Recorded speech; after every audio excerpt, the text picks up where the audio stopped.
Hello guys, কেমন আছো তোমরা সবাই? আশা করি সকলেই ভালো আছো। জানি অনেকটা দেরি হয়ে গেল, তা অনেকদিন পর নিয়ে চলে এলাম বিয়েবাড়ির সেকেন্ড মিনি ব্লগ। বিয়েবাড়িটা একটুখানি তোমাদেরকে আবার দেখিয়ে চলে এলাম আমি স্টার্টার্স আইটেমগুলোর দিকে। স্টার্টার্স আইটেমের মধ্যে এখানে ছিল চিকেন পকোড়া, আর তার সাথে ছিল চিকেন মোমো আর ভেজ মোমো।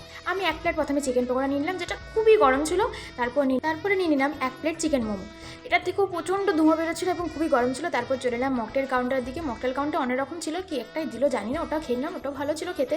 তারপর চলে এলাম আইসক্রিমের তো কথাই বলা যাবে না, এত সুন্দর সব আইসক্রিম। আমি নিজেরটা খেলাম, তারপর মায়ের থেকে একটু নিয়ে খেলাম, তারপরে দেখো আবার বুনোর থেকেও নিয়ে খেলাম। বুনো তো অফার করছে যে দিদি একটু খেয়ে দেখ, তো খুবই সুন্দর খেতে ছিল।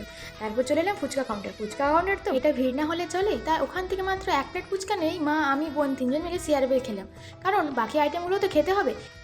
ফুচকা খাওয়ার পর আমরা চলে এসেছিলাম সব খাওয়ারের দিকে, কিন্তু এই তো অনেক ভিড়, কোথায় বসবো, তাই দাঁড়িয়ে রইলাম কিছুক্ষণ। তোমরা অপেক্ষা করো নেক্সট মেনু ব্লগে দেখার জন্য যে কী কী মেনু রয়েছে আজকের জন্য। টাটা।